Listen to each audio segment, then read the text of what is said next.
kali ganda nak banding dengan kita. Tapi mereka tu sebab imannya tentang kesenangan akhirat tu, itu yang menjadikan dia tidak mengalah. Terus sebab dia tahu itu semua kebajikan untuk diri dia sendiri. Ada hamba yang Allah naikkan darjatnya sebab banyak melakukan amalan sunat. Yang wajib pun dibuat, yang sunat pun diperbanyakkan. Tapi ada hamba yang tak mampu nak buat macam tu. Dia hanya buat yang wajib-wajib. Nak sembahyang sunat banyak-banyak, berpuluh-puluh, ratus-ratus rakaat, tak mampu. Nak baca Quran khatam tiap minggu, tak mampu. Nak puasa setiap hari, tak mampu. Nak bersedekah, tak ada harta. Allah buat cara lain agar darjatnya tinggi juga di sisi Allah, iaitu mana? Dengan Allah Ta'ala memberikan pelbagai ujian yang berat-berat dalam diri dia. Oleh kerana dia sabar menghadapi ujian tu, bersangka baik dengan Allah walaupun ujian tu memedihkan hati dan perasaan dia, dia yakin pasti ada hikmah dan kebaikan yang Allah nak bagi. Maka naik darjatnya tinggi di sisi Allah, sama seperti orang yang boleh sembahyang beribu-ribu rakaat, beratus-ratus rakaat, baca Quran khatam berkali-kali dalam sebulan, yang boleh bersedekah sampai habis hartanya membantu agama. Nampak tak tu keadilan Allah? Ni bila kita rasa Allah takdirkan kepada kita benda yang kita tak mau, bila kita rasa benda tu adalah suatu penganiayaan Allah atas diri kita, di sinilah yang menjadikan kita jadi tekanan. Padahal itu ibadah kita. Bersabar dengan ujian itu ibadah kita. Ibadah ni bukan sekadar sembahyang. Jangan kita ingat ibadat sembahyang, ibadat berpuasa, ibadat baca Quran, ibadat berzakat. Bukan itu saja. Bersabar dengan ujian yang Allah takdirkan ke dalam diri kita ni adalah ibadah. Maka patutkah kita nak merumut-rumut dengan ibadat? Tak patut. Sama. Tu disuruh kita mengaji supaya faham yang ni pun ibadat, yang ni pun ibadat. Yang ni ibadat dalam bentuk beramal dengan anggota, yang ni beribadat dalam bentuk apa? Sabar, redha, sangka baik dengan Allah. Tapi bila kita tak fikir yang tu ibadat, maka tu yang jadi macam-macam. Tak boleh terima takdir, sangka jahat dengan Allah, merumut-rumut dengan ujian yang Allah bagi. Jadi tak patutlah kita nak merumut-rumut, padahal perkara itu ibadat. Ni yang kita nak kena baiki ni sebelum kita mati.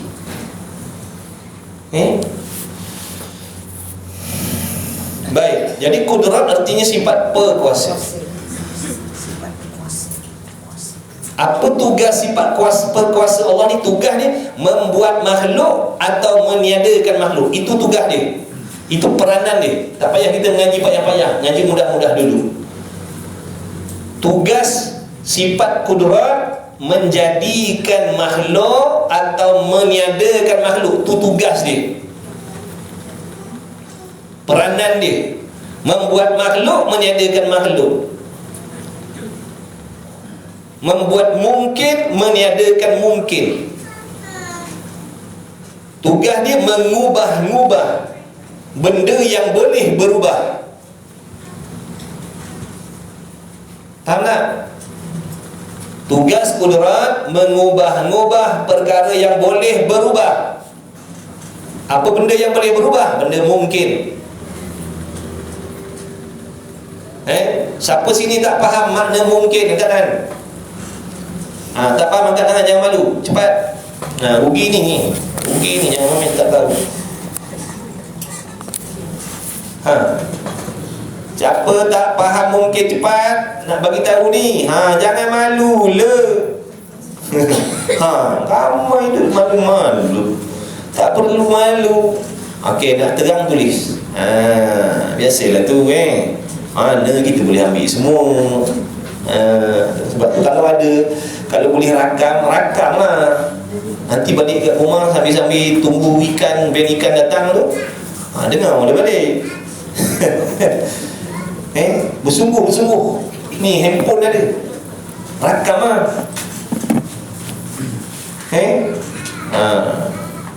Jangan sampai saya buat CD ni nanti, tu kena beli RM500 sekeping. Jadi sementara tak berbayar ni, baik ambil. Tak adalah, makna gunakan benda yang boleh tolong kita mengaji. Ada kita bukan nak jadi mufti. Kita datang ni pun santai-santai lah, isi masa lapang. Rumah cucu tak ada, Nak tak ada. Ini dulu rumah bosan datang ni, dengar-dengar apa nak bersungguh sangat sampai rakam-rakam. Ini bukan pekerjaan main-main. Bersungguh-sungguh kita mengaji kerana Allah. Jadi kena semangat lah. Semangat. Walaupun tubuh kita usianya dah lama, tapi semangatnya berapi-api. Semangat mesti berapi-api walaupun usia kita dah banyak. Supaya orang-orang muda tersindir dengan kesungguhan orang yang dah berumur mengaji. Yang sihat boleh berlari, boleh berjogging, tak nak mengaji. Yang datang-datang ni semua sakit lutut. Yang datang ni semua sakit lutut, sakit pinggang, sakit tumit, bisa sini, bisa sana. Lepas tu bangunan ke atas lah pula tu. Kena naik tangga, berapa biji tangga, berapa anak tangga tak kira lagi berapa. Tok guru kita dulu, dia kalau pergi mana-mana, dia ingat semua. Pergi ziarah makam ni, dia kata nak turun tu ada sekian anak tangga dia. Dia punya detail. Ingat almarhum Tuan Guru Haji Abdullah. Dia memang orang cermat sungguh. Alhamdulillah Allah izinkan kita dapat duduk mengaji dengan dia. Alhamdulillah. Mudah-mudahan keberkahan beliau sampai kepada antum semua, insya-Allah. Jadi bersungguh, kalau boleh rakam-rakam tak apa, nanti free-free kat rumah, bila-bila free buka kitab balik, dengar balik. Sebab nak tunggu kuliah akan datang lambat lagi, nampak tak? Jadi sebelum masuk kuliah akan datang, pastikan yang kita belajar hari ini settle. Itu cara dia. Itu cara. Saya dulu tak boleh baca kitab tauhid ni sebab saya ngaji main-main. Buka tutup, buka tutup, buka tutup, buka tutup. Walaupun tulis, saya tak faham apa yang saya tulis. Jadi saya nak kongsikan, sebab tu saya tekankan benda-benda tu, sebab itu atas pengalaman. Saya tak nak kita buang masa lalu benda jalan yang sama. Tak payah. Kita ni ngaji tauhid ni khususnya, itu atas pengalaman saya lah. Atas pengalaman saya sendiri, saya nak kongsi. Di pondok dulu ngaji macam-macam kitab tauhid, tapi bila saya dah balik kampung, saya tak boleh baca kitab tauhid. Saya tak boleh baca. Saya cari balik mana kesilapan, mana kesalahan. Kenapa? Saya tak tahu, wallahualam, kenapa Allah beratkan untuk saya nak tengok balik kitab tauhid. Jadi saya tengok balik, saya buka, saya tak faham takluk apa benda tak. Bayangkan dah. Padahal kat pondok tu pagi mengaji, hari mengaji, malam mengaji, tengah malam mengaji. Tapi kalau salah caranya, tu dapat dia. Nampak tak? Sebab apa mengaji? Buka, tutup. Buka, tutup. Buka, tutup. Bukan ada niat nak fahamkan. Jadi kalian jangan buat macam tu, rugi masa. Jadi alhamdulillah Allah bagi taufik, saya rujuk balik, buka balik, tengok sini, tengok sana, rujuk balik, alhamdulillah. Maka nak kongsikan kenapa kita payah nak faham ilmu tauhid ni. Sebabnya tu salah cara mengaji. Bila dapat, ambil, lepas tu cuba fahamkan benda tu sebelum masuk pelajaran yang akan datang. Jadi nanti kelas yang baru, otak kita fresh dah standby nak terima benda baru. Bukan masa tu nak terfikir lagi yang 2 minggu punya pelajaran itu apa, takluk ni, takluk tu apa benda. Itu yang jadi lambat tu. Nanti kan yang minggu ni tak faham lagi, nak tunggu pelajaran yang akan datang lah, lagi bertambung dah dalam ni yang tak settle. Betul? Nanti lama-lama jadi jemur, bosan lah mengaji, tak faham. Syaitan pun masuk, nafsu pun masuk. Lebih baik kau tak payah datang, tak ada faedah kau belajar tak faham. Kalau Allah tak selamatkan, habislah. Itu yang lesap tu. Itu yang lesap tu, dah tak jumpa dah. Tak tahulah mana. Nak kata meninggal, tak umur masjid pula.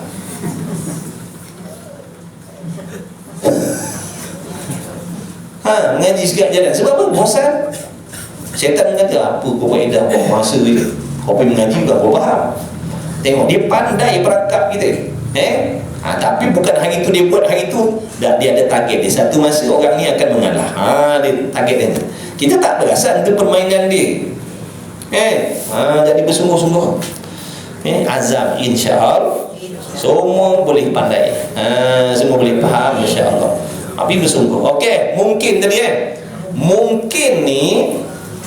Mungkin ni bermaksud mai ngaji tauhid ni free dia, tak kena bayar orang mai. Mungkin bermaksud sesuatu perkara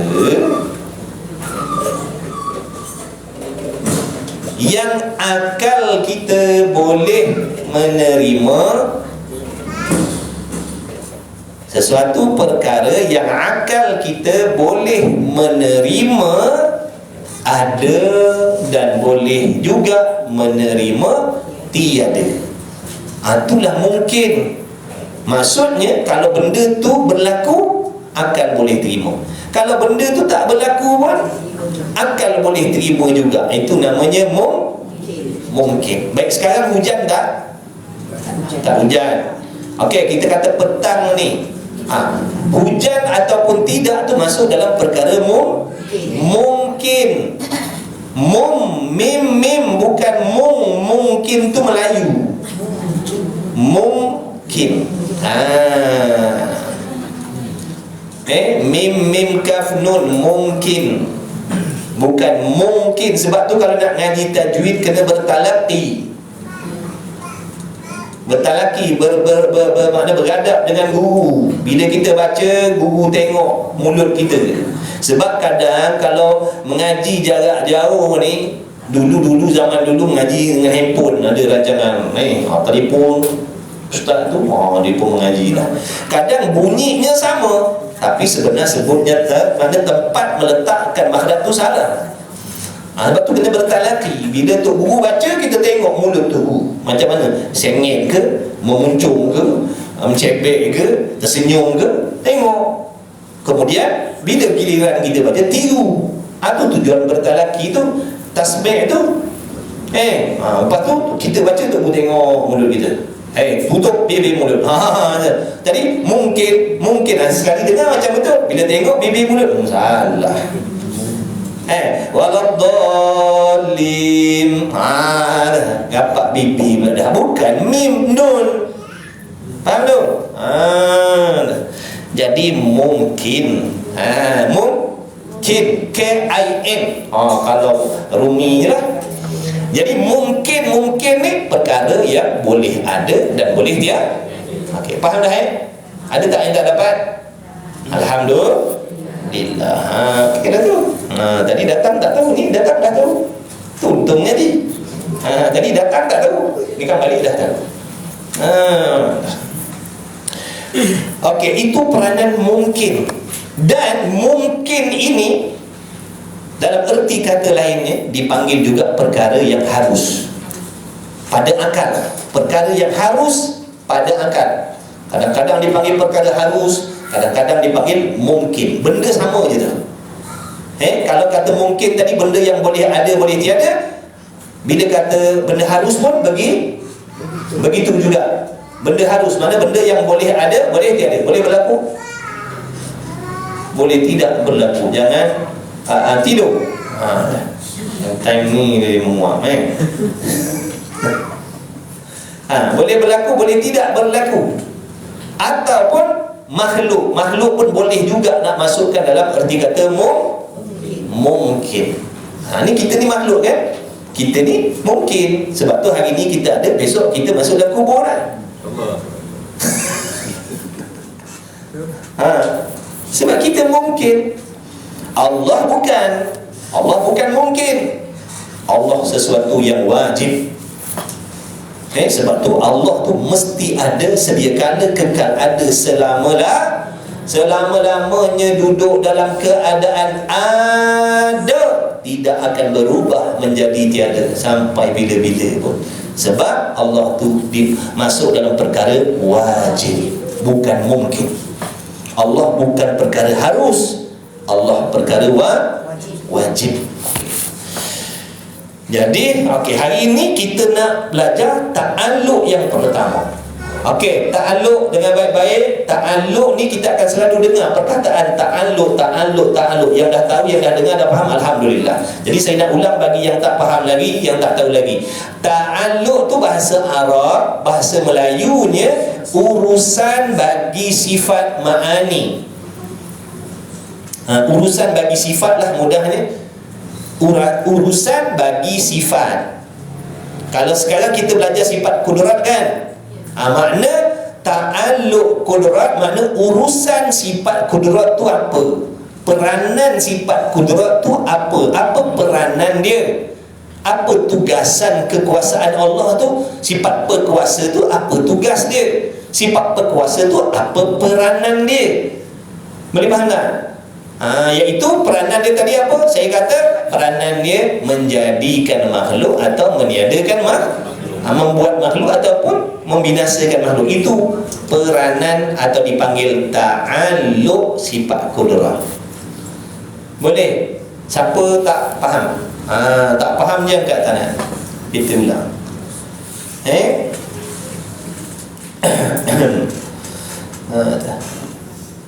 Okey, mana tak ada kat tangan tu faham dah tu. Alhamdulillah. Yang tak angkat tangan sebab terlelap pun ada juga. Tak apa dah. Mana? Jadi ta'alluq yang pertama dipanggil ta'alluq suluhi qadim. Ta'alluq apa? Suluhi qadim. Ada sekali? Suluhi qadim. Ada dua perkataan situ. Yang pertama suluhi, yang kedua qadim. Jadi kita kena fahamkan satu-satu.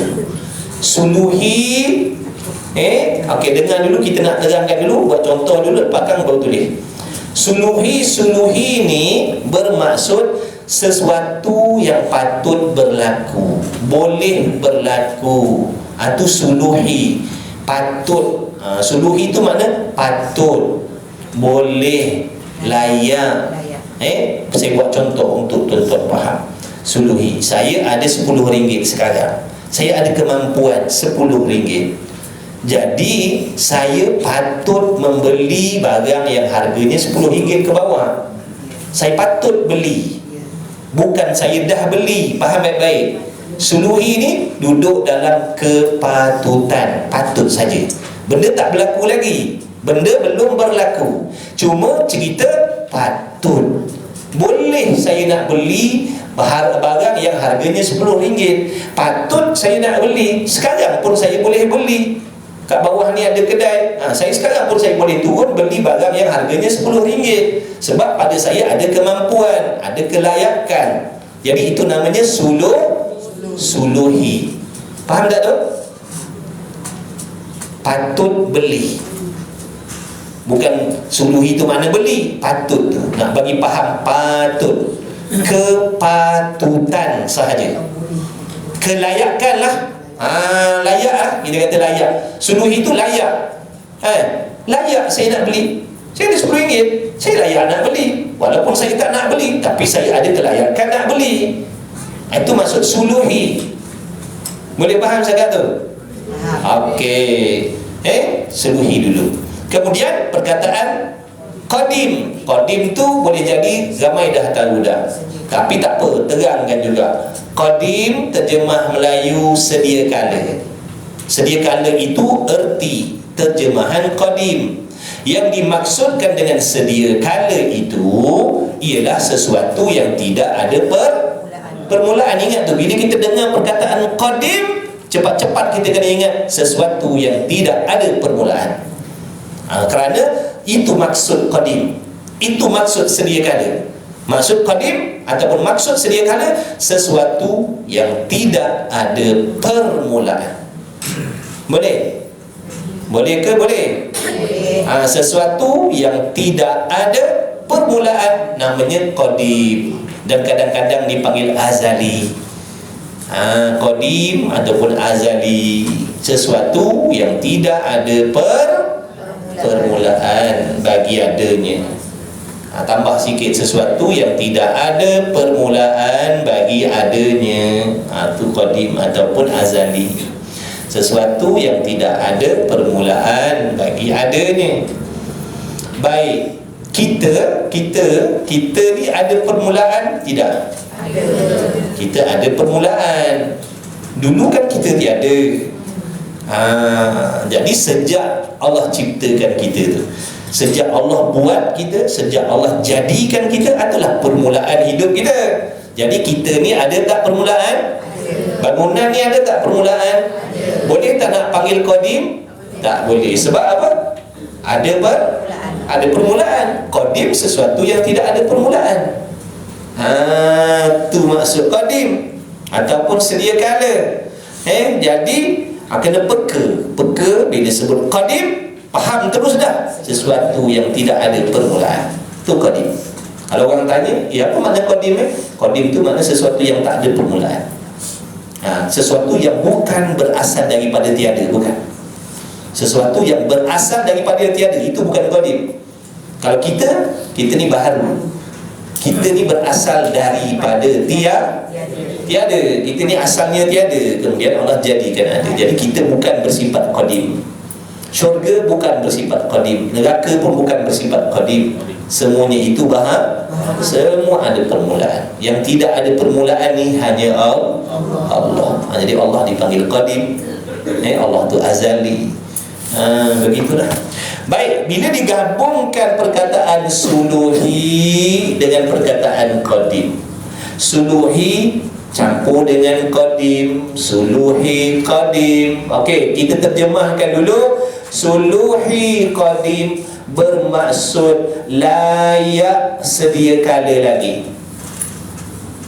Suluhi qadim layak sedia kala lagi, boleh sedia kala lagi, patut sedia kala lagi. Itu suluhi qadim. Suluhi qadim tu maksudnya layak sedia kala lagi, patut sedia kala lagi, boleh sedia kala lagi, harus sedia kala lagi. Artinya patut, padan bagi mengadakan, yakni menciptakan. Mengadakan tu dengan makna menciptakan mungkin dan meniadakan dia mungkin pada sedia kala lagi. Maksudnya begini, bila sebut suluhi qadim, sekarang ni dalam sifat apa ni? Kudrat kan? Jadi sekarang ni kita sedang nak belajar, nak mengetahui apa yang dimaksudkan dengan ta'alluq kudrat yang suluhi qadim. Ta'alluq kudrat yang suluhi qadim. Sebab sekarang ni dalam bab sifat kudrat ni dalam bab sifat kudrat ni nak cerita tugasan kudrat. Jadi di antara tugasan ataupun peranan sifat kudrat ni dipanggil ta'alluq suluhi qadim bagi sifat kudrat. Ta'alluq suluhi qadim bagi sifat kudrat. Kita bukan nak cerita tentang sifat ilmu ni. Kita bukan nak cerita tentang sifat ilmu. Kita bukan nak cerita tentang ta'alluq iradat. Kita bukan nak cerita tentang ta'alluq sifat sama' basar. Kita sedang menceritakan tentang ta'alluq bagi sifat kudrat Allah. Maka apa yang dimaksudkan dengan ta'alluq suluhi qadim bagi sifat kudrat Allah? Maka maksudnya patut bagi Allah menciptakan sesuatu sedia kala lagi. Itu suluhi qadim tadi. Patut bagi Allah menciptakan apa-apa sahaja daripada mungkin. Faham dah mungkin tadi kan? Maknanya sedia kala lagi tidak ada permulaan. Tidak ada permulaan. Allah Ta'ala tu layak nak menjadikan makhluk. Sedia kala lagi patut Allah nak menciptakan makhluk. Faham tak? Boleh faham tak? Sedia kala lagi tu, sebelum ada alam ni, waktu tu Allah dah layak nak menjadikan makhluk. Allah layak nak menciptakan saya. Waktu sedia kala lagi Allah boleh nak menjadikan saya. Kerana apa? Kerana dia dah bersifat dengan kuasa sejak sedia kala lagi. Faham tak? Allah bersifat dengan kuasa bila? Semalam. Sedia kala lagi. Sediakah? Makna sedia kala lagi. Allah tu dah bersifat kuasa. Sifat berkuasa tu dah ada pada Allah sedia kala lagi. Jadi maknanya sedia kala lagi Allah tu dah ada kelayakan. Boleh kalau nak menciptakan makhluk, boleh. Nak meniadakan pun boleh. Tu nama suluhi qadim. Maknanya patut bagi Allah mengadakan atau meniadakan makhluk pada sedia kala lagi. Jangan lupa tadi kita kata suluhi. Suluhi ni makna benda belum berlaku. Benda belum berlaku, cuma kepatutan sahaja. Boleh faham? Saya kata saya ada RM10, saya layak nak beli ikan kat bawah tu, harganya RM10. Saya patut nak beli. Dah beli ke belum? Belum. Ni tadi sedia kala lagi Allah patut menciptakan makhluk. Maka soalannya, Allah dah ciptakan ke makhluk belum sedia kala lagi? Belum. Belum lagi. Ni cerita sedia kala. Cuma patut kita cerita Allah tu patut nak jadikan makhluk sedia kala lagi. Boleh faham? Tak apa, biar 2 baris mengaji hari ni tak apa. Nak bagi faham betul-betul. Dah faham kat sini, tempat lain faham lah. Benda sama je, lebih kurang. Betul faham Okey, bila faham ada soalan. Tengok betul ke faham ke salah faham. Soalannya, adakah, dengan baik-baik, yang keliru dengan soalan, kita sedang cerita tentang kudrat ni, bukan cerita tentang ilmu, bukan cerita tentang samak basar, kita cerita tentang kudrat. Soalannya, adakah Allah Ta'ala telah menciptakan syurga sedia kala lagi? Jawab. Siapa kata Allah dah menciptakan syurga sedia kala lagi? Angkat tangan. Jangan tanya orang sebelah, jawapan sendiri. Angkat tangan nak tengok. Ada yang tak ada pendirian. Siapa yang makna soalan tadi, adakah Allah telah menciptakan syurga sedia kala lagi? Angkat tangan. Siapa kata Allah dah ciptakan syurga? Angkat tangan. Okey. Tak apa, bagus. Kalau tak kita tak tahu. Jadi kita ulang balik. Faham baik Syurga makhluk ke tidak? Makhluk. Syurga ada permulaan ke tidak? Ada. Maknanya sedia kala lagi syurga dah ada ke belum? Belum. Jadi saya tanya tadi, adakah Allah dah ciptakan syurga sedia kala lagi? Jawabnya belum. Kalau kita kata Allah dah jadikan syurga sedia kala lagi, maknanya tak ada permulaan lah. Jadi jawapannya, sedia kala lagi Allah belum menjadikan syurga. Tapi patutkah Allah, kalau Allah nak buat syurga sedia kala lagi? Patut tak? Layak tak Allah nak jadikan syurga? Boleh tak Allah nak ciptakan syurga sedia kala lagi? Kenapa? Kerana dia telah ada sifat. Kerana dia dah ada sifat kudrat sedia kala lagi, dia dah berkuasa sedia kala lagi. Jadi kalau dia nak buat, adalah syurga sedia kala lagi. Tu kata suluhi tadi. Padahal syurga itu baru dijadikan. Betul? Syurga itu baru dijadikan. Saya tak tanya begini, adakah Allah dah tahu tentang syurga sedia kala lagi? Tu jawabnya Allah dah tahu. Itu takluk ilmu. Itu takluk ilmu. Ini kita cerita tentang takluk kudrat. Jadi kudrat takluk yang pertama ni namanya suluhi qadim. Patut saja. Kalau Allah nak buat, boleh. Boleh Allah nak jadikan saya sedia kala lagi. Tapi soalannya, adakah Allah dah menciptakan saya sedia kala lagi? Jawabnya tidak. Dalilnya, saya baru ada semalam. Baru semalam Allah ciptakan saya, contohnya. Itu maksudnya.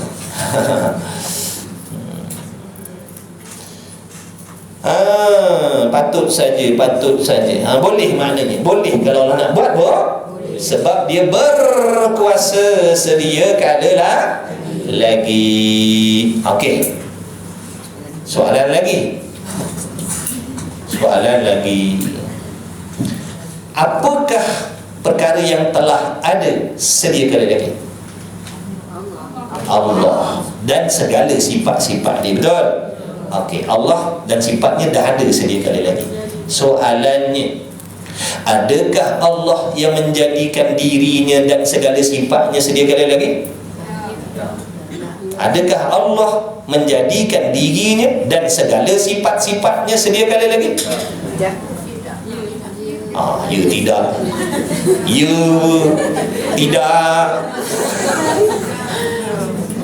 Faham baik-baik soalan? Adakah Allah menjadikan zatnya dan menciptakan segala sifat-sifatnya sedia kala lagi? Ya. Jawabnya tidak. Kalau Allah menjadikan dirinya, menunjukkan Allah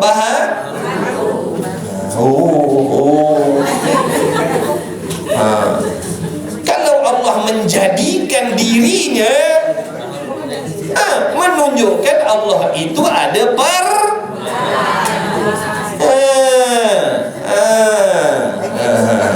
lagi betul tak?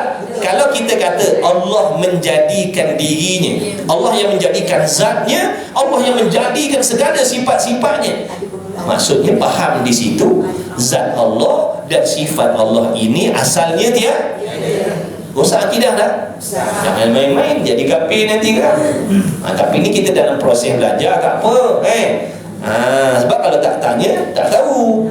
Sebab tu orang yang mengaji ni ada kelebihan Allah bagi. Kalau dia tersilap, Allah ampunkan dia. Sebab dia dalam proses nak tahu. Kalau kita tersilap sebab tidak mengaji, ini tak ada maaf bagimu. Dia tak nak mengaji tauhid, tiba-tiba dia kata Allah yang jadikan dirinya, rosak akidah dia.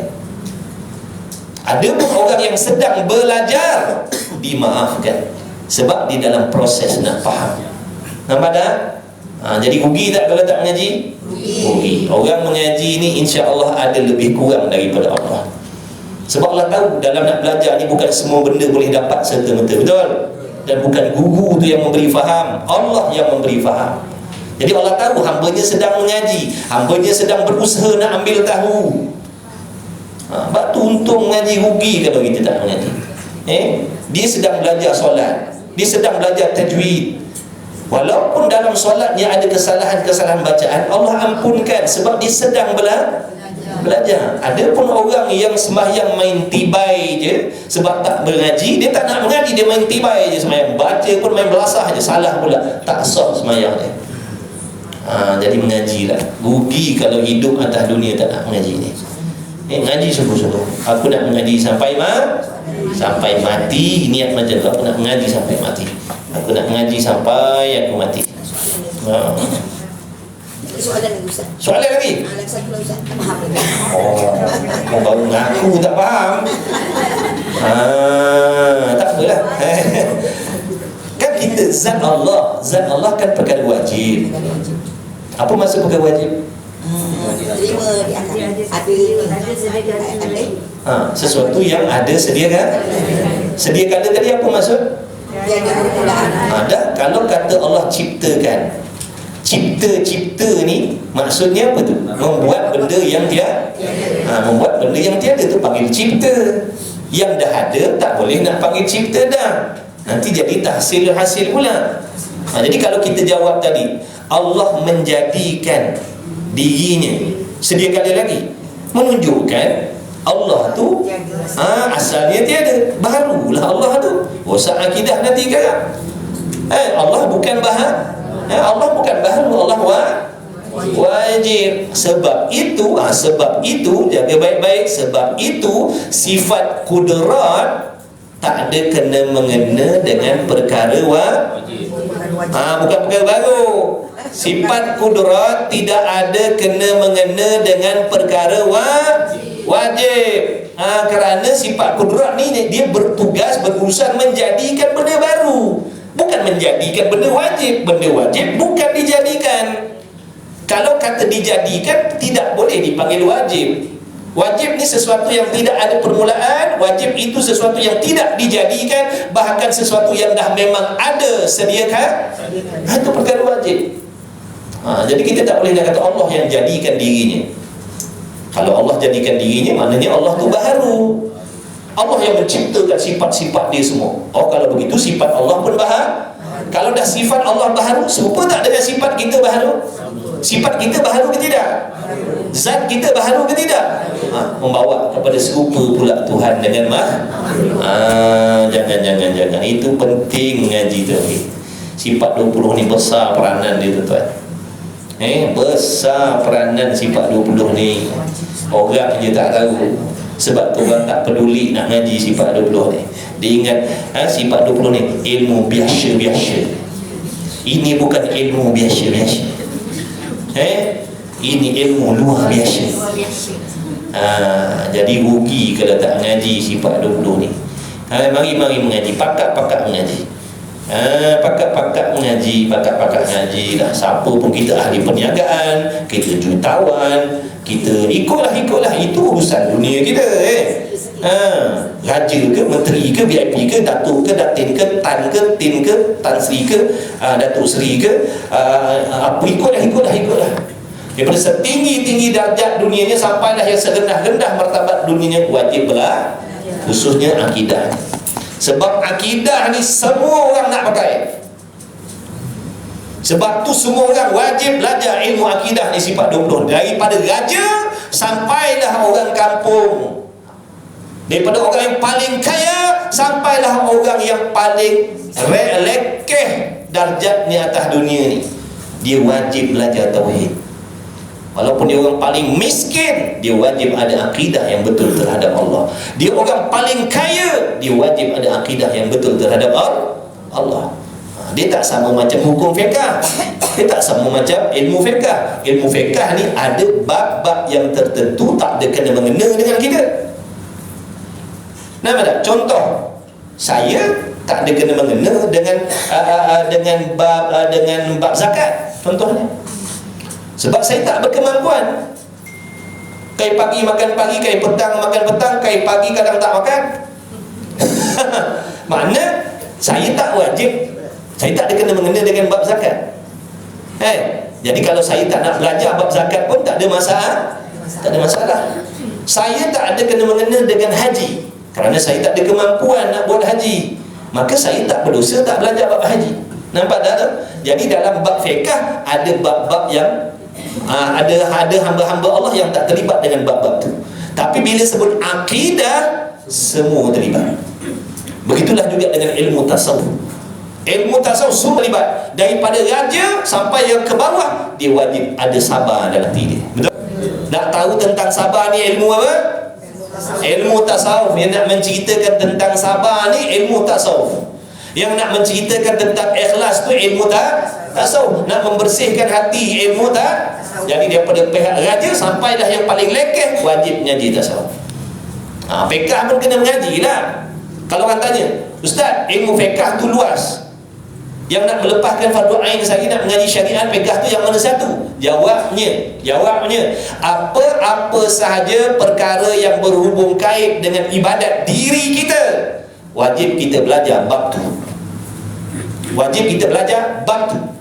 Dia orang bujang, dia bukan suami, dia bukan isteri, tak wajib dia nak belajar bab tanggungjawab suami dan tanggungjawab isteri, sebab dia orang bujang. Kalau dia seorang isteri, dia wajib mengaji ilmu fiqh, apa tuntutan Allah ke atas diri dia sebagai seorang isteri. Kalau dia suami, dia wajib belajar fiqh, apakah tuntutan Allah atas diri dia sebagai seorang suami. Begitu. Jadi kalau dia berniaga, dia wajib belajar cara perniagaan dalam Islam supaya dia tak terlibat dengan riba dan sebagainya. Kalau dia seorang penternak, dia kena belajar bab menternak dalam fiqh. Ada dalam fiqh tu. Yang kata tak ada, lengkap semua. Kita ni yang tak nak cari. Dalam kitab fiqh tu ada bab Nak jadi penternak, macam mana nak menjaga, nak melihara haiwan? Mana nak melihara haiwan? Ya, kita berehat sekejap Ada sponsor ni nampaknya ni, ada kelas ni. Banyak cantik dia sponsor, orang keluar duit sendiri beli. Maknanya pihak ni rumah ngaji yang beli, bukan 100 plus ni yang sponsor. Dia kalau sponsor dia hantar satu trailer sini, untuk orang mengaji sekali. Ini rumah ngaji yang beli, ini disponsor di rumah ngaji bukan 100 plus dah. Bismillah, jemput minum sama Haji meleleh dia Haji tengok. Lepas ni kan mereka beli kat kedai bawah tu. Tu dia ceritanya. Nampak tak tu suluhi kau patut bagi Allah menjadikan apa tadi? Perkara mungkin. Ingat, benda wajib tak ada kena-mengena dengan cerita kuduratnya. Jangan kita kata Allah yang menjadikan dirinya, Allah yang menjadikan segala sifat-sifat dia. Jangan cakap begitu, salah besar. Tu salah besar. Kerana kalau dikatakan Allah yang menjadikan dirinya, menunjukkan dirinya itu berasal dari tiada. Satu lagi, satu sudutnya akal tak diterima. Macam mana nak buat diri sendiri? Macam mana nak buat diri sendiri? Nak buat diri sendiri, nak buat tu dia mestilah kena ada dulu. Macam mana nak jadikan diri sendiri sedangkan diri sendiri pun tak ada? Nak buat macam mana? Begitu. Okey, jadi faham tak takluk yang pertama suluhi qadim bagi sifat kudurat tak apa, tak faham pun tak apa, nanti kan kita ulang-ulang. Kan kita ulang-ulang. Kan kitab ni kita akan ulang balik. Dah berapa kali khatam kitab ni di sini? Belum khatam lagi. Tapi jawapan macam orang dah khatam 3 kali.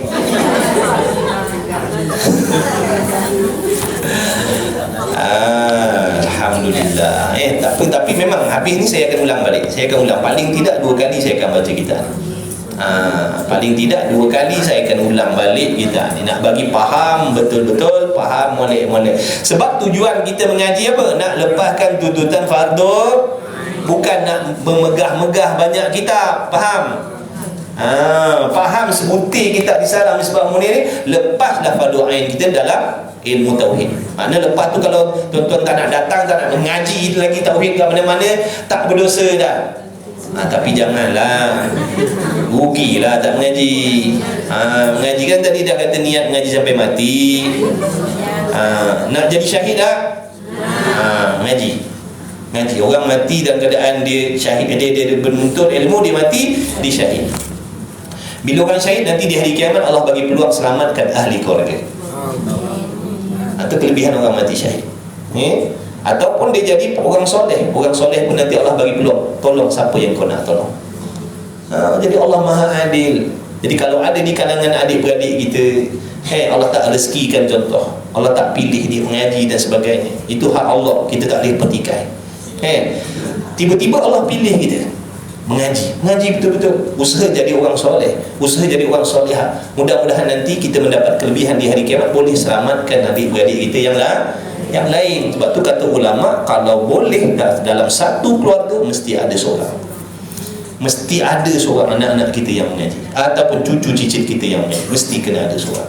So, mudah-mudahan dia jadi orang soleh, mudah-mudahan dia jadi orang soleha, kerana nanti di hari kiamat, di antara kelebihan yang Allah bagi pada dia boleh memberi syafaat pada siapa yang dia nak. Dah tentulah dia akan cari orang yang paling dekat dengan dia, betul? Allah Maha Adil. Ngaji sungguh-sungguh, niat kita nak maknanya supaya Allah redha gitu. Niat kita nak jadi orang baik sisi Allah, bukan nak orang kata kita orang baik, bukan. Jaga niat kita baik. Ngaji tak sahur, ngaji tak nak bersih hati, cuci hati daripada penyakit-penyakit jahat ni. Ngaji tak sahur, tasawuf kena ngaji. Itulah kita pernah bagi hati itu, tak sahur lah tu. Memang ngaji tak sahur ni memang pedih sikit. Bukan pedih sikit, pedih banyak. Kalau tak sabar taknya sembuh. Kata lambat lagi balik. Okey, tu suluhi qadim. Suluhi qadim.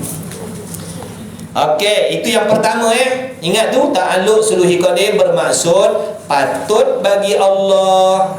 Kita ulang macam tu, suluhi qadim makna patut sedia kala lagi, betul? Kalau ikut turutan tu lah, suluhi qadim makna patut bagi Allah sedia kala lagi. Sambung sikitlah, patut bagi Allah sedia kala lagi menjadikan makhluk atau tidak menjadikan makhluk. Nak tulis ke? Nak tulis.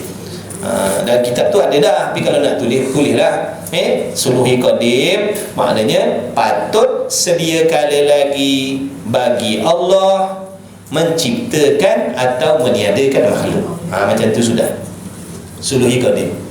Patut bagi Allah, layak bagi Allah maknanya menciptakan makhluk atau meniadakan makhluk sedia kala lagi. Ataupun kalau tak faham, kalihkan sikit. Sedia kala lagi patut Allah menjadikan makhluk atau meniadakan makhluk. Kalau kalihkan sikit tadi nampak macam mudah nak faham sikit. Sedia kala lagi patut Allah menjadikan, maknanya boleh Allah menjadikan. Ikutlah tuan-tuan nak yang mana. Sedia kala lagi patut Allah menjadikan pun boleh, ataupun sedia kala lagi patut Allah menjadikan. Yang kedua, okey, last yang kedua, ta'alluq yang kedua. Apa maksud ta'alluq? Urusan sifat. Ni kita sedang cerita urusan sifat apa ni? Qudrat. Jangan pergi ke lain pula. Urusan qudrat ni jangan buat pejam-pejam mata. Kita nampak siapa pejam mata. Jangan main-main. Walaupun kita tengok kat sini, kita nampak siapa pejam-pejam mata. Jangan pejam mata. Dah nak balik dah, sekejap aja lagi. Tanjizi hadis. Ni yang kedua pula lah. Tanjizi hadis. Yang dah tahu, yang dah dengar, yang dah faham, alhamdulillah. Kita sebelum faham itu, kita macam ni juga, tak faham, tak tahu, tak pernah dengar. Jadi tolong hormat kawan-kawan kita yang baru nak mengaji. Tak payah nak belagak action dah pandai. Ada jenis macam tu, berbalik ulang tanjizi. Bukan main sombong lagi. Dulu kita pun tak tahu. Kena hormatlah kawan-kawan kita. Jangan lepaskan diri sendiri. Jangan nak lepaskan diri sendiri. Siapa suruh lambat datang mengaji, padan muka kau tinggal lah. Jangan. Itu akhlak tak baik. Itu bukan akhlak yang Nabi ajarkan, bukan. Kena pakat-pakat. Ta'awanu al birri wa taqwa, tolong menolong. Kita pandai, alhamdulillah. Kita faham pun Allah yang bagi. Dan faham kita ni Allah boleh ambil. Sekarang pun Allah boleh ambil, jadi lupa segala-gala ilmu. Boleh? Jadi kenalah juga raikan kawan-kawan kita yang baru nak dengar. Baik, tanjizi hadis. Maknanya perkataan tanjizi hadis ni tak sama macam yang mula-mula tadi, suluhi qadim. Ni perkataan baru. Jadi tolong fahamkan dua ta'alluq ni sebagai sebelum kita mengaji 2 minggu lagi. 2 minggu lagi baru jumpa balik kitab ni kan. Minggu depan kita penawar bagi hati. Tanjizi, baik. Tanjizi ni makna Melayunya telah tertunai. Tahu tak bayaran tunai apa? Cash makna berlaku. Cash orang putih dah pula cakap Melayu. Cash cakap putih, cash. Kadang-kadang kita bahasa orang putih tu lagi faham lagi daripada Melayu. Bayar tunai lah, bayar tunai. Cash lah. Cash. Mana sekarang? Begitu. Makan petai kita. Loan ni, bayar loan ni. Bayar loan ni. Bayar selalu. Bayar selalu. Bayar selalu. Jadi tanjizi ni makna telah berlaku. Tulis macam dulu. Tanjizi maknanya telah berlaku atau telah tertunai atau telah jadi atau telah buat. Banyak dah tu. Telah berlaku, telah jadi, telah tunai, telah buat. Makna dia beza dengan suluhi tadi. Nampak tak? Suluhi tadi patut saja. Suluhi patut, makna tak jadi lagi, tak berlaku lagi. Kalau macam cerita beli tadi, tak beli lagi. Saya belum beli lagi, patutnya nak beli. Tiba-tiba bila saya turun bawah karang, saya pun belilah barang yang harganya RM10. Saya ambil barang tu, saya bagi dekat tuan kedainya. Maka berlakulah pembelian. Makna dah jadi dah pembelian tu. Tanjizi. Itu namanya tanjizi dah tu bukan suluhi dah. Boleh faham tak? Nampak tak beza suluhi dengan tanjizi? Tak nampak? Saya nak tunjuk. Saya patut tak saya minum? Patut tak saya minum? Patutlah. Kalau saya tak ada mulut, barulah tak patut minum.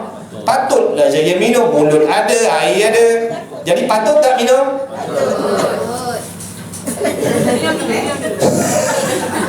Patutlah saya minum kan?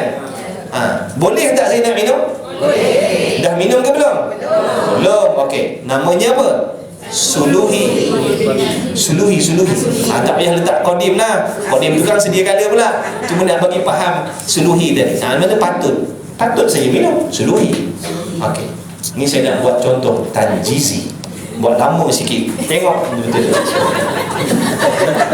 Ni tanjizi namanya. Habiskan. Mana boleh habiskan?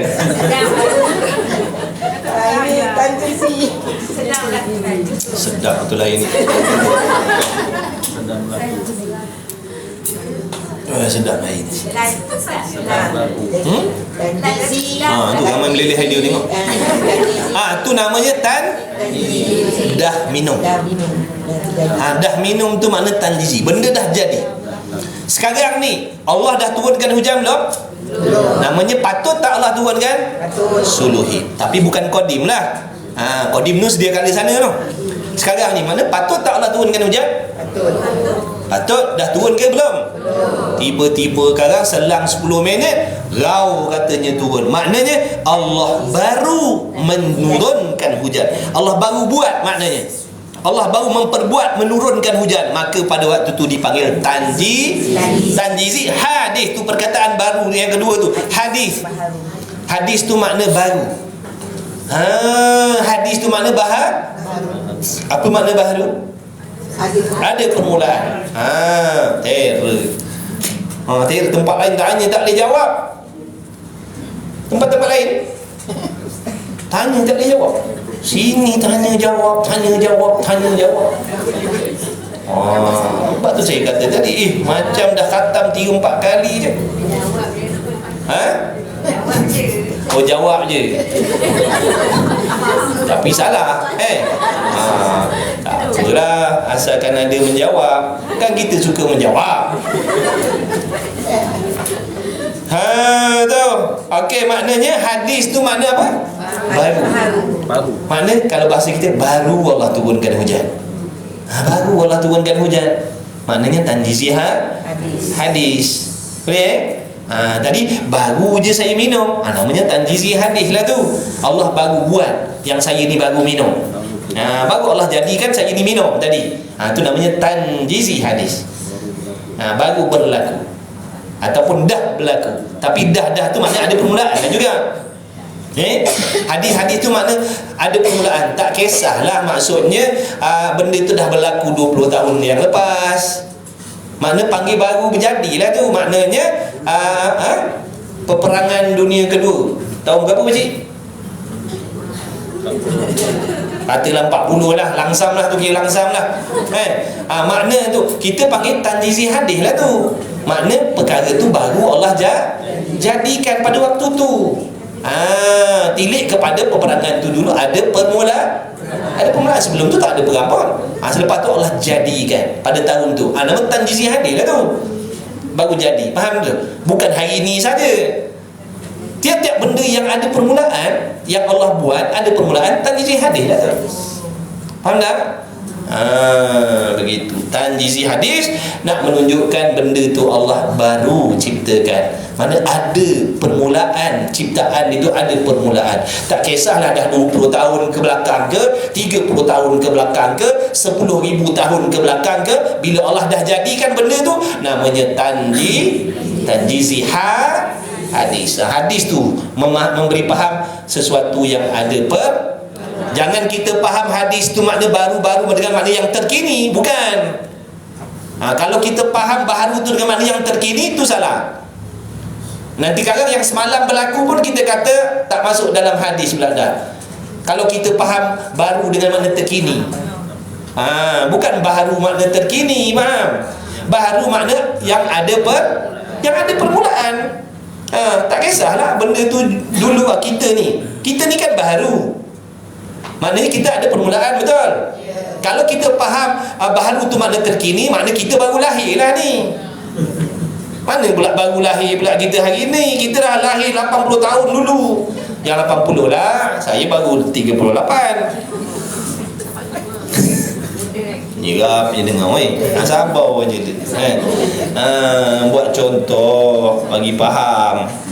Makna baru bukan makna terkini. Baru bukan makna terkini macam kita faham baru beli baju baru, beli kasut baru, beli rumah baru. Itu terkini maksudnya. Yang kita nak faham di sini baru ni dengan mana ada permulaan. Tu baru. Tanjizi hadis maknanya telah tertunai baharu, telah terjadi baharu. Pusingkan baharu terjadi. Baru terjadi, baru tertunai, baru dijadikan, baru ditunaikan, baru diciptakan. Itu maksud tanjizi hadis. Siapa tak faham lagi? Cepat sebelum habis lah. Faham yelah tu. Nak cepat balik tu. Iaitu meluluskan pekerjaan. Makna meluluskan pekerjaan, yakni mengadakan mungkin. Mengada itu makna menciptakan, bukan mengada-ngada. Mengada ni membuat. Mengadakan mungkin atau beri adakan mungkin ini. Beri ada itu makna sama erti lah. Sama erti dengan yang tu. Mengadakan mungkin ataupun bagi ada, jadikan maksudnya. Boleh faham? Boleh faham tidak? Takluk tanjizi hadis. Petang ni contoh. Si A ni dihidup lagi sekarang ni dihidup lagi. Allah belum matikan dia lagi. Allah belum cabut nyawa dia lagi. Jadi sekarang ni patut tak Allah nak cabut nyawa dia? Patut. Kita ni patut tak? Orang pula kita lah. Bukan orang yang mati, kita tak mati pula. Baik kita kata kita mati kita sekarang hidup dah. Allah dah cabut belum nyawa kita? Patut tak Allah nak cabut? Siapa nak? Kamu tak nak. Sebab apa tak nak mati? Belum banyak duit? Bekalan apa? KPSP. Ada yang tak nak mati sebab duit belum banyak. Jaga siapa nak panjang umur sebab tak cukup lagi kumpul harta benda, batu bata. Niatnya tu maksiat niat dia tu. Allah benci orang yang nak panjang umur kerana tu. Jadi kita nak niat panjang umur sebab nak baiki amal. Itu dipuji. Ya Allah panjangkanlah umur aku. Sebab apa? Nak baiki amal. Mana banyak lagi benda nak mengaji, banyak lagi aku tak faham. Kalau dah faham pun tak beramal-ramal lagi, tahu je tapi tak buat-buat lagi. Panjangkan umur aku supaya aku ada kesempatan jadi orang yang mendapat kelebihan husnul khatimah. Itu tak baik. Tapi kalau niat ya Allah panjangkanlah umur, rupa-rupa dalam hati Allah tahu. Di sebalik di perkataan nak panjang umur tadi, dalam hatinya ada niat keduniaan. Duit belum cukup, belum puas ronok atas dunia. Belum puas ronok atas dunia. Kalau yang jenis berjalan, ya Allah panjangkanlah umur, ada banyak tempat lagi belum pergi. Jaga baik. Maksiat tu niat macam tu Allah benci. Niat baik-baik, nak panjang umur sebab nak baiki amal, bukan nak kumpul kereta. Begitulah. Habis dah dah. Habis dah dah. Jadi bila Allah cabut je nyawa kita, contoh petang kan Allah cabut nyawa saya contohnya, waktu tu dipanggil tanjizi hadis. Allah baru menjadikan perbuatan mencabut nyawa tadi. Sekarang tak lagi, sekarang suluhi. Patut Allah nak cabut sekarang pun boleh. Tapi bila Allah cabut sahaja, berlaku sahaja pencabutan roh tadi, namanya tanjizi apa? Tanjizi hadis. Jangan tanjizi qadim pula dah. Kalau tanjizi qadim makna Allah dah cabut sedia kala lagi nyawa kita. Faham? Wallahu a'lam. Bidah. Dah. Mudah-mudahan jaga diri baik-baik, ngaji sungguh-sungguh. Dalam hati jangan putuskan niat kita dengan majlis-majlis ilmu. Mudah-mudahan kita dapat kelebihan orang yang hatinya bergantung dengan masjid.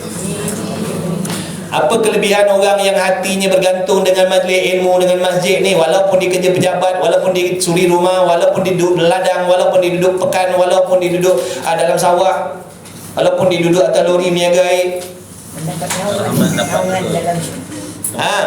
di padang mahsyar Allah selamatkan daripada azab panas matahari. Allah teduhkan dia di bawah bayang arash.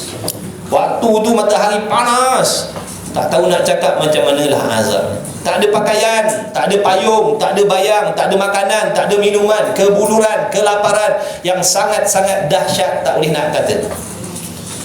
Sampai orang-orang yang bukan orang, kita ni besok di padang mahsyar tu, manusia ada yang mengeluh, ya Allah cepatlah jalankan hisab, aku dah tak tahan dah duduk kat padang mahsyar ni. Kalau aku dihumban dalam neraka pun aku sanggup. Kalau aku dihumbankan dalam neraka pun aku sanggup. Aku tak sanggup dah nak tunggu di padang mahsyar punya azabnya. Padahal neraka itu jauh lebih dahsyat azabnya daripada padang mahsyar. Tengok tu besok. Tu kita semua lalu tu besok. Bukan cerita orang, ni cerita kita. Ni cerita kita. Ini benda yang kita akan alami sendiri. Anak bini kita alami sendiri. Tapi waktu tu kita tak pedulikan adik-beradik, tak peduli anak bini, masing-masing.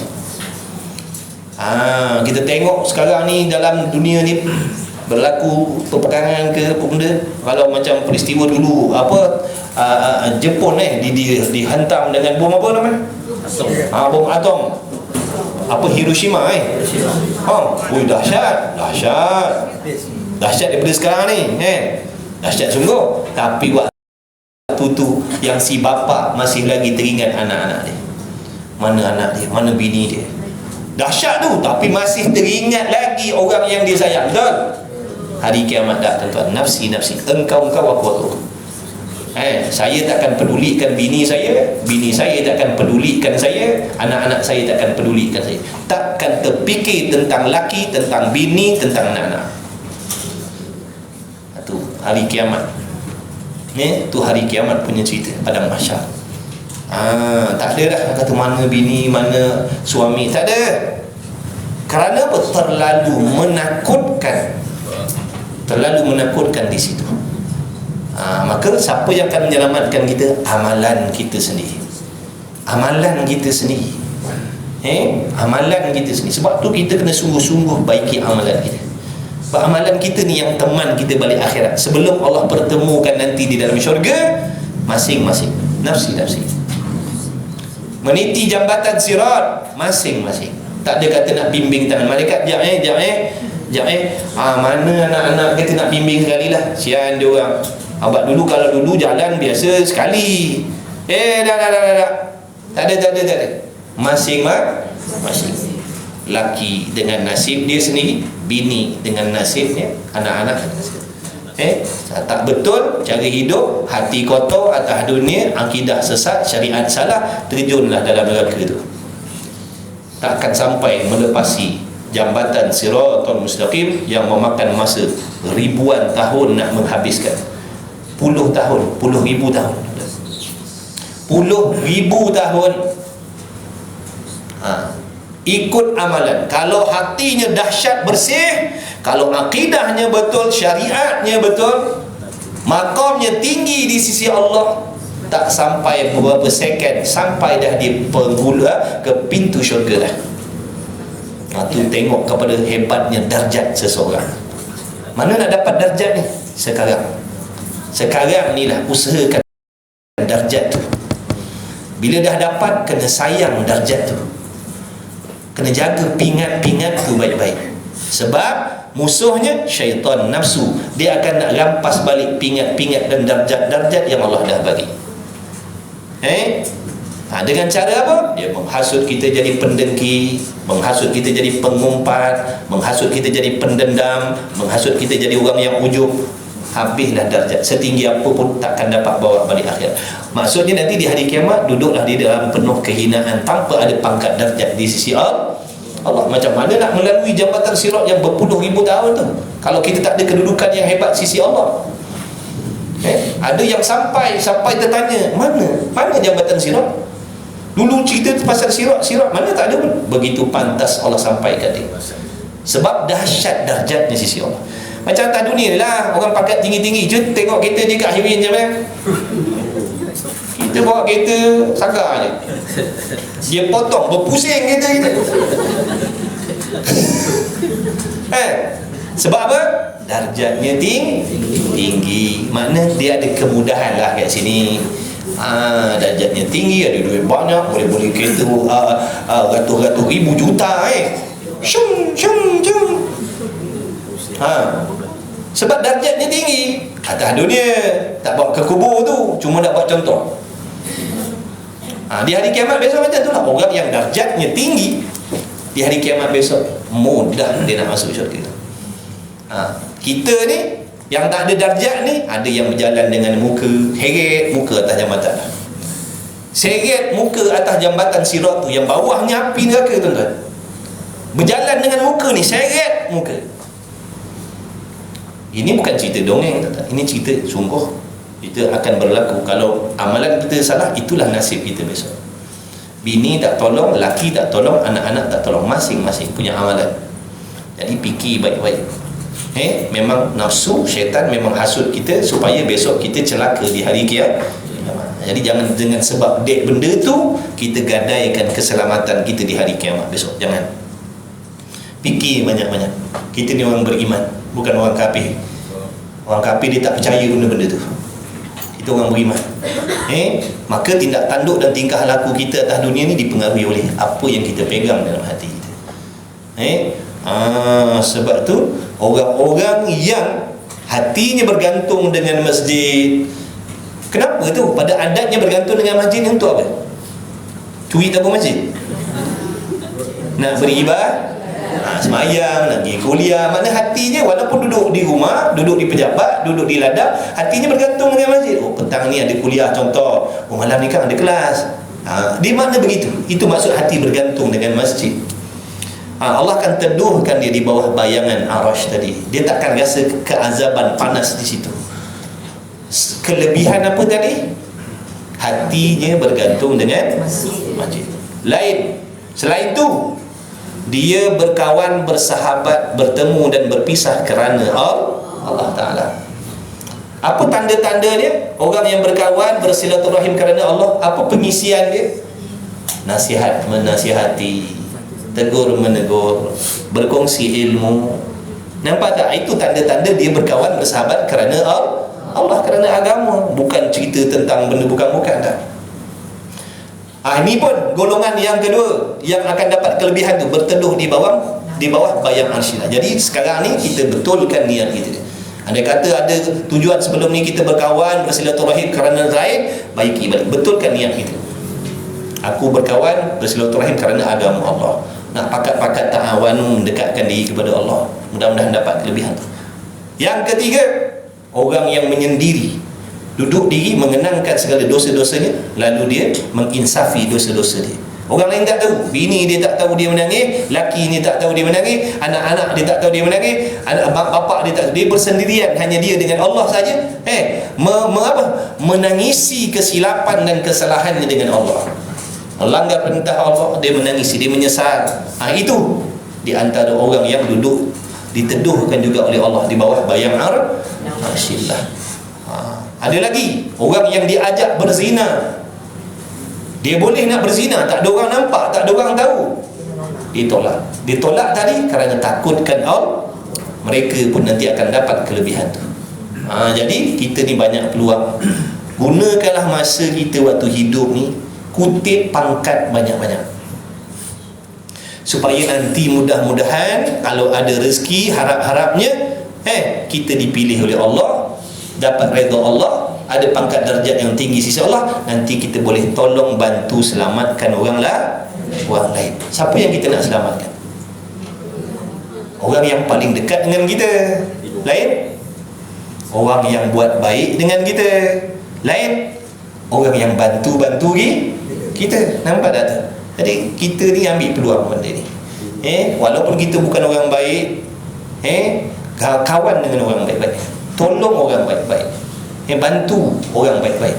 Kerana orang baik-baik, orang soleh-soleh ni, lebih-lebih lagi alim ulama tu, guru kita tu besok, di antara orang yang akan disyafaatkan orang kampung dia. Orang kampung dia. Bertuah lah kalau dalam kampung kita ada alim ulama, bertuah lah. Tapi jangan buat musuh pula. Jangan buat musuh dengan tok guru yang ada dalam kampung kita tu, jangan buat musuh pula.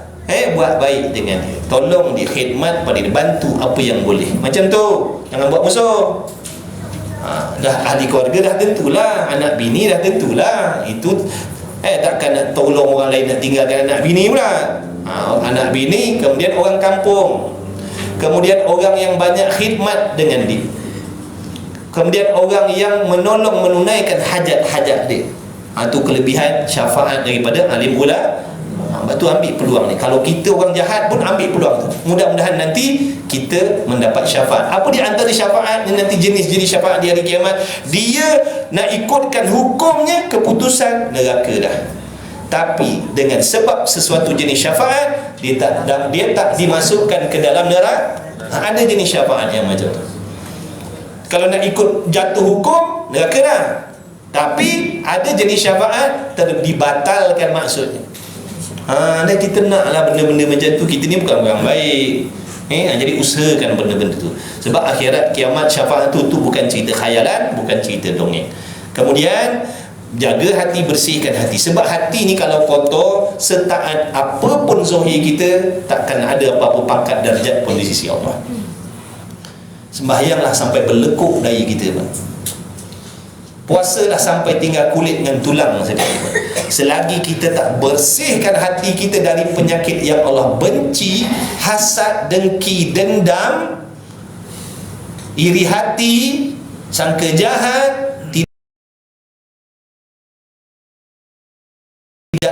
lidah suka mengadu domba dengan niat untuk memperlagakan, jangan harap. Jaga baik-baik.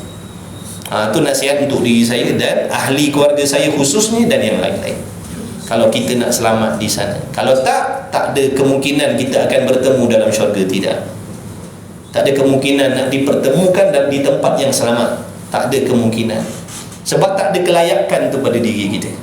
Jadi kalau kita nak jumpa balik orang-orang yang kita sayang dalam syurga besok, kena pakat-pakat taat kepada Allah zahir dan batin. Walaupun nenek moyang kita dah meninggal, katanya dah puluh tahun, ada peluang nanti dah bertemu mereka dalam syurga. Kalau mereka orang soleh juga, dan kita juga orang soleh, ada peluang nak jumpa. Kita kena sayang mak kita, sayang ayah kita. Jangan risau, ni perpisahan sementara je. Allah pisahkan kita sekejap. Jadi kalau pakat-pakat taat kepada Allah, Allah pisahkan sekejap, dan Allah akan temukan nanti kembali dalam syurga. Dalam syurga, hiduplah di situ selama-lamanya. Sama macam sini, boleh pergi ziarah, boleh pergi jumpa kawan-kawan kita. Sama dalam syurga tu besok. Cuma kita ada syurga kita sendiri, kita ada kawasan kita sendiri, kita ada kerajaan kita sendiri. Dan begitulah juga kawan-kawan kita yang lain tu, masing-masing ada syurga masing-masing. Ada mahligai masing-masing, ada kebun masing-masing. Dah tu boleh tak nak pergi jalan-jalan, jumpa-jumpa kawan? Silakan. Bukan kata kawan, nak ziarah Rasul pun Boleh. Nampak tak? Dah tak ada masalah, tak ada pekerjaan, tak ada kesakitan, bahkan seronok selama-lamanya dalam syurga tu. Fikir kesenangan di sana. Kita ni, orang awam ni, orang macam kita ni kena fikir kesenangan di syurga tu, untuk memberi kesemangat dan kekuatan kepada diri kita untuk mendekatkan diri kepada Allah, untuk membersihkan hati kita daripada sifat yang Allah benci.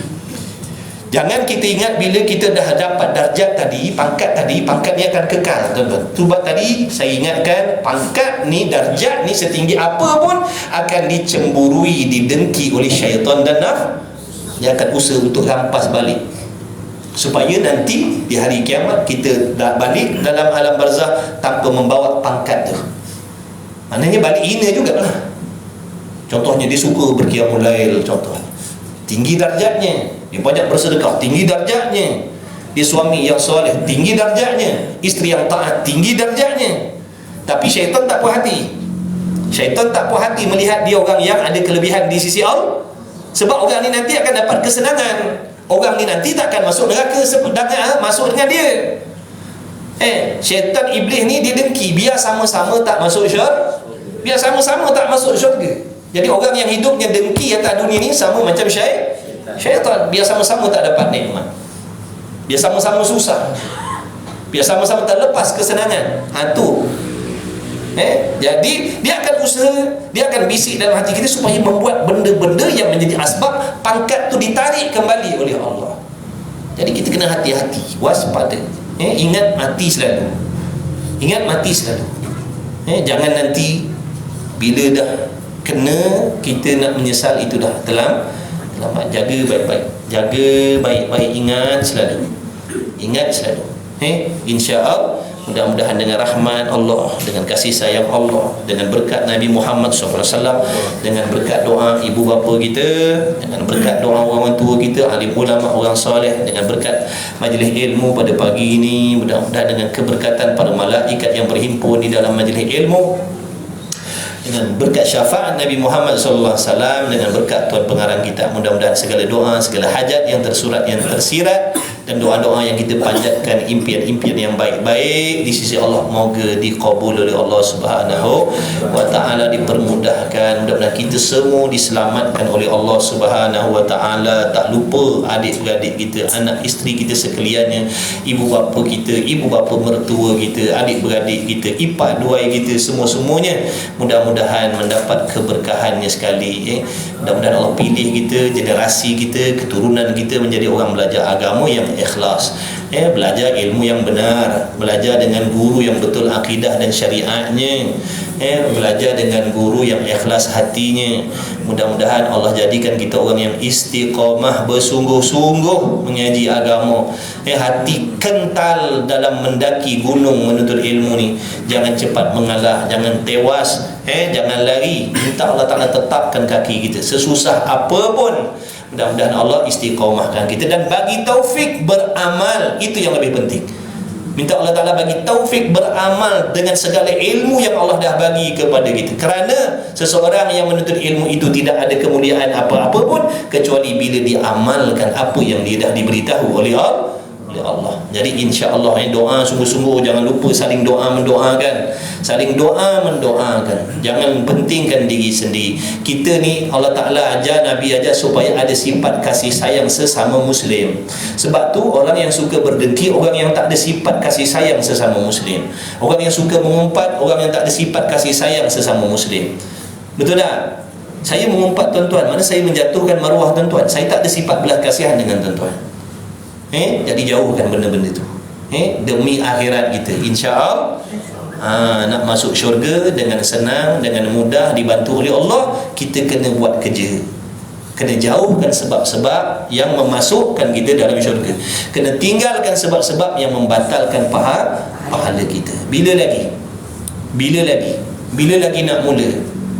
Bila lagi nak mula? Kalau bukan daripada sekarang, esok belum tentu lagi. Kena azam dah.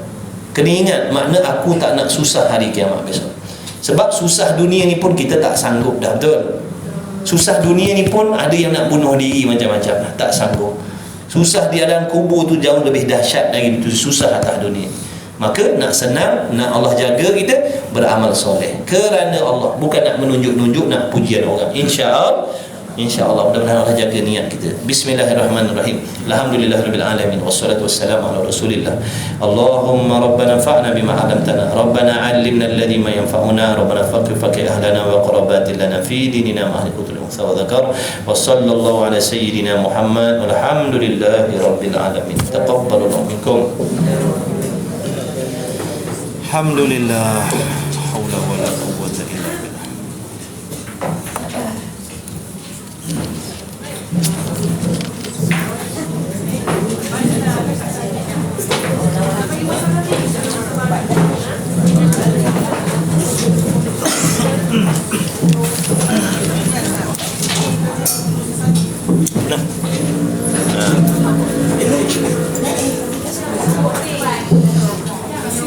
Kamu Haji, siap Haji.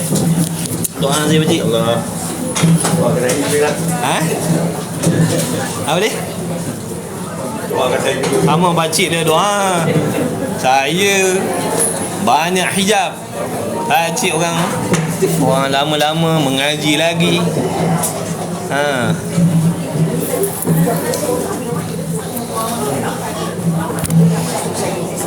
Sama-sama insya-Allah pakcik. Terima kasih pakcik. Doa saya pakcik. Doa saya pakcik. Insya-Allah. Minta kesihatan. Amin. Mudah-mudahan Allah bagi sihat afiat yang berkah insya-Allah pakcik. Kesihatan badan. Kita doa mudah-mudahan ada orang-orang mulia bagi tempat untuk kita buat kelas ni kat bawah Yelah senang sikit kita nak naik. Manalah tahu, mudah-mudahan orang yang kaya-gaya duit makan tak habis tu. Mudah-mudahan Allah gerakkan hati dia duduk sewa mana-mana bangunan untuk kita ni mengaji kat bawah. Dah duit tak habis makan. Sampai tak tahu nak duit nak buat apa sampai tak tahu. Ada orang macam tu Haji. Banyak orang macam tu. Duit dia tak tahu nak buat apa. Mudah-mudahan kita doa Allah gerakkan hati mereka carikan tempat mengaji yang selesa untuk nenek-nenek ni. Untuk ibu-ibu ni. Ni sia nenek-nenek ibu-ibu ni panjat tangga 80 anak tangga nak daki. InsyaAllah. Sama-sama bang. Jumpa lagi InsyaAllah. Okey, terima kasih semua. Tengah hari ni ada kelas pukul 1. Pukul 1 ni kan ada kelas kita apa Faridah. Rasanya kita penawar bagi hati pukul 1 nanti insya-Allah. Okey, selamat meneruskan urusan masing-masing. Terima kasih yang share, yang berkongsi rezeki. Terima kasih. Insya-Allah jumpa lagi di dalam kuliah kita yang seterusnya insya-Allah. Assalamualaikum warahmatullahi wabarakatuh.